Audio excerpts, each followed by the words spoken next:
25,000 children in Oklahoma have at least one parent in prison right now. The Prison Policy Initiative says Oklahoma now has the highest incarceration rate for both women and now men in the entire country. Now, currently Oklahoma does still put away more women than any other state.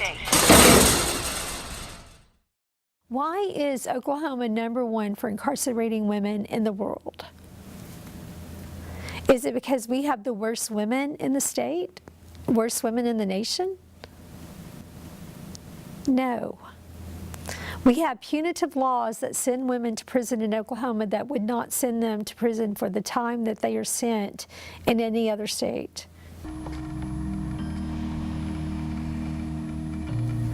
98% of the women that are incarcerated in Oklahoma right now are victims of sexual abuse or molestation growing up. What kind of nurture were they taught that they were able to pass the nurture on?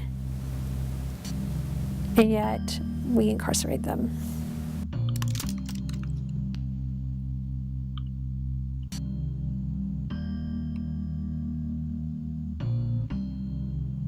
Me and my mom and my little sister we were at home with our stepfather. My mom was in prison, went to prison, and we really began to encounter severe physical violence in the home. And one day I went to school after running away a few times and our stepdad finding us. Then I went to school one day and told them what was going on at home, the sexual and physical abuse, and they found out I was pregnant from that abuse. And we got placed into foster care and into DHS custody. So I was 12 years old at that time, and then in foster care I began to run away, have behavior issues, run away to the streets, and become involved with serious drugs where I became extremely addicted to cocaine. My mom was in prison. She got out. She tried to come find me and take me out of my environment that I was in, and brought me to Oklahoma City, and I was 15 years old. And at that point, and I committed two of the most violent crimes you could commit in the state of Oklahoma, and went to Mabel Bassett. I stayed there for 12 years.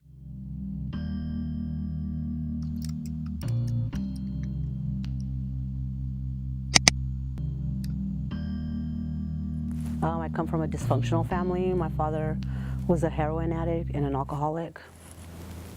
He was very abusive, physically, sexually, emotionally. Night after night, he would come into my room. And that was one of the hardest things for me to overcome. The only way I knew how to deal with that was through getting into his alcohol, and which masked and just stuffed the pain. And for years I was addicted to drugs. I was caught up in toxic relationships. I was pregnant, having a child at the age of 16, trafficking drugs through Oklahoma, feeding my drug addiction, trying to make a living. And I was caught with a lot of drugs, and I was looking at life in prison. I ended up I was sentenced to 15 years. I served 5. Our stepfather never went to prison until he had several victims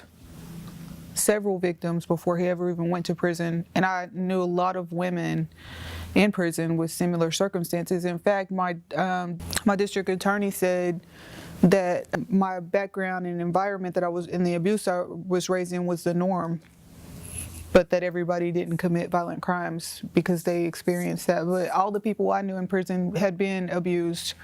All the women that I knew in prison had been through similar stories like mine and had backgrounds like mine. What ended up happening with your father?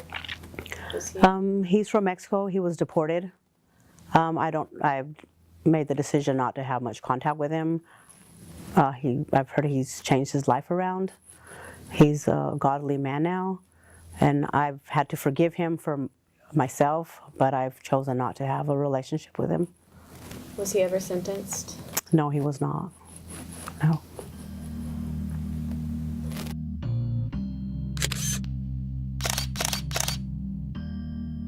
was our environment. Our neighborhood was drugs and prostitution. And so the streets entered into my home because a lot of women would stay with us when my mom was in jail and take care of us. And then there's some of our friends, their moms and their sisters were dancers that danced for money. So I began to admire the lifestyle.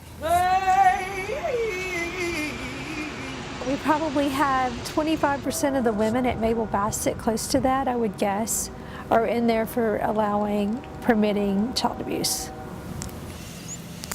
When you hear Oklahoma is #1 for incarcerating women and men now, don't naturally assume that the people are guilty as charged. Because normally there's two sides to the story. In one case particular, Tondola Hall is serving for 30 years in prison because her daughter had a broken bone by the abuser because she should have known. It's my understanding with Tondola that she was at work and her boyfriend, significant other, was at home watching the children. She had several children, and none of the other children were ever hurt by this man, so she had no reason to believe that he would hurt her infant daughter. She's at work, he's babysitting all of the children. She gets home, the infant continues to cry. She takes the infant to the hospital, and they determine that a bone in the femur is broken. How would you know that he's going to hurt your daughter when he didn't hurt the other two boys? She didn't know. And yet, the abuser is out, and Tondola is still in. She was popular. A lot of the women looked up to her. She cared about others and did what she could to, you know, help some of us survive, those that had little or nothing. She always she was a giving, caring woman.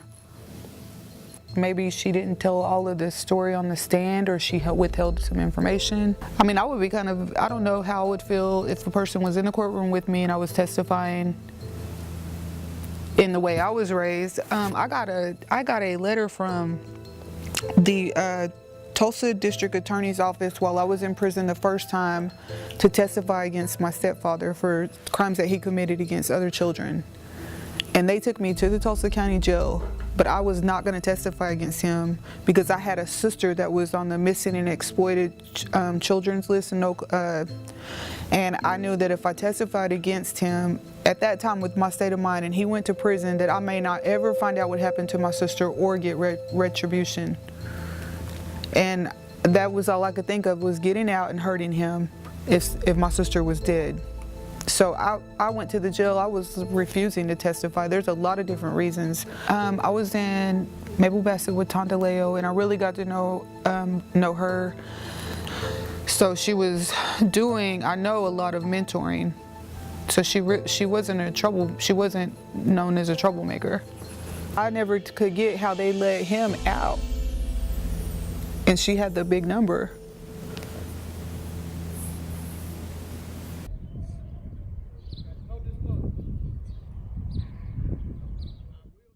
This is what I was told once. When a woman does not protect her child, it's more criminal than when a man beats or kills a child. And the reason why is women are born to nurture, and men are born to hunt and kill. It's in their nature. So in Oklahoma, basically, if you're a woman, you're, excuse my language here, but you're damned if you do and you're damned if you don't. If you don't do enough, according to the law, you get failure to protect, or you get charged with allowing this to happen. And if you take the law into your hands and you stand up for yourself, then you get assault with a deadly weapon, you get attempted murder, or you get murder. So if you're a woman caught in a cycle in Oklahoma, chances are you are going to be impacted by incarceration. That's why we're #1.